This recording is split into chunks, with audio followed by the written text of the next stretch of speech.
ازيك يا حبايبي؟ عاملين ايه؟ رب تكونوا بخير في احسن حال. النهارده هنعمل مع بعض دقه كده او تحبيشه تنفع معانا الحاجات كتير جدا، والتتبيل حاجات كتير جدا.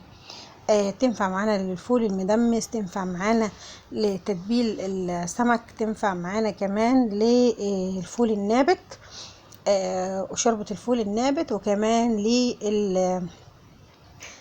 الحلبسة، وتنفع معانا كمان لتتبيل السلطه. تنفع لحاجات كتير قوي، تستخدميها زي ما انت عايزه. اول حاجه عندنا كده كمان هتحتفظ بيها في التلاجة، تقعد معاكي فتره حلوه كده، تستخدميها لكل انواع الاكلات. اول حاجه عندي معلقه من الكمون، وعندي معلقه من الثوم المفروم، وعندي كمان معلقه من الكزبره الناشفه، وعندي كمان هنحط كمان فيها ليمون، وهنحط فيها ملح. بس الملح بصوا انا حطيت، انتوا لو تلاحظوا، نص معلقه صغير، علشان طبعا ساعات بنبقى الاكل فيه ملح. يعني مثلا ايه، بنتبل مثلا الفول المدمس، ودي كده دقه بنحطها كده من فوق، بتبقى ايه يا دوب تتبيل كده خفيف. كمان لو شوربة النابت بتبقى حاطين برضو ملح للنابت وكمون ومرقة، ودي كده بتبقى ايه، بنحطها كده في الطبق كده ايه بتاعنا، بنزود بيها وبنتبل بيها الطبق بتاعنا، فما بنكترش فيها الملح. يعني يا دوب كده تمليح خفيف. وهنا هحط برضو ليمون، تقدري تحطي ليمون او خل اللي يريحك. انا هنا بحب احط ليمون علشان الليمون بيبقى مديها مزازة كده وطعم حلو. وهنقلب. طيب تقدري تحتفظي بيها هي وكده، وتحطيها وتاخدي منها معلقه صغيره، وتقدري تحطي منها بقى لو انت عايزاها. مثلا انا كنت عاملاها هنا كمان هحط فيها، نسيت ما اقول لكم، هريسه شطه.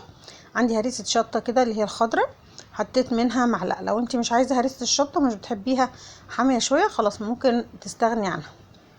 بس انا دي هريسه شطه عاملاها يعني مش حراقه قوي، متوسطه شويه، فهتنفع معايا وتبقى حلوه لكل انواع الاكل. مش هتخلي الاكل معايا حامي شويه، هتخليه حاجه بسيطه خالص.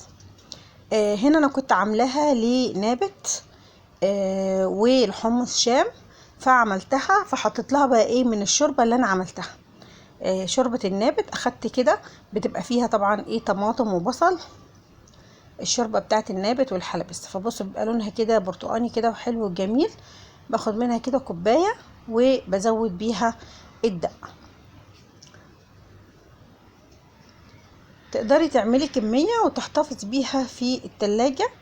تقدري ما تحطيش فيها الميه بتاعت الشوربه او الشوربه بتاعت النابت.